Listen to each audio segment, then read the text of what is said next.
This Sun Temple, Konark, has been constructed in North Indian style of temple architecture known as Nagara style. Nagara, North Indian style, Nagara, Besara, Dravidian and Kalingan style. But this is especially belongs to the Nagara style. In those days, how could they able to join the stone? At that time, no cement. How could they able to join? In between the stone, they put iron clips, iron planks, used as interlocking systems. Not only inside the stones, but also on the floor they put iron pill before, like this.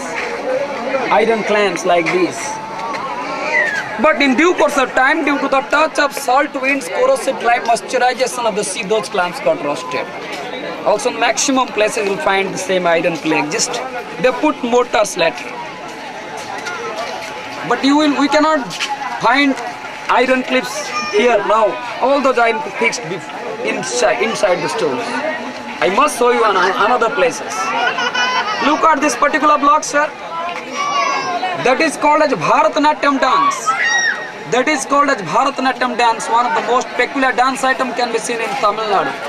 This is the first segment which is called as Allaripu, dedicated to Ganesh. Allaripu means to give flower. Among themselves.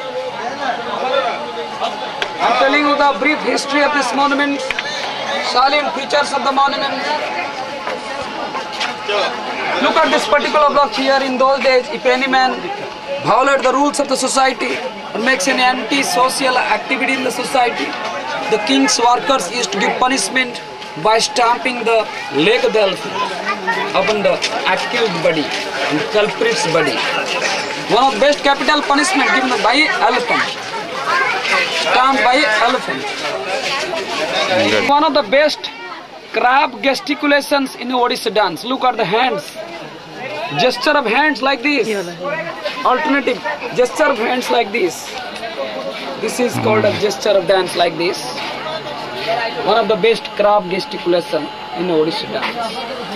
Gestures is having some good impact upon human body. In those days, look at this particular block. In those days, the ladies are so brave, so courageous that they used to fight with the tigers with wooden plank. With having wooden plank. That's called a chow dance, one of the bravery dance. From the word chowni it comes chow. The soldiers at the time of leisure used to practice their warfare technique by putting mask on his face. That is called a chow dance. This kind of dance can be seen in Purulia in West Bengal. Can be seen in Kerala in the name of Kathakali or dance drama. Also can be seen in Malabar also in the Mayurbhanj district in Odisha also, Jharkhand also, state of Manipur also. One of the bravery dance to be seen. That is called a Lord Krishna dance, who is one of the flutist expertise persons performing the dance, having 3 bending postures. One is to be seen in the neck bending, one posture is to be seen in the waist bending, one posture bending is to be seen in the knee bending or ankle bending. When a person thinks, I am not doing anything else, Supreme Almighty is doing even my things, responsibility, that is the question is that soul consciousness, how to become soul consciousness rather than body consciousness. We are not body, we are souls.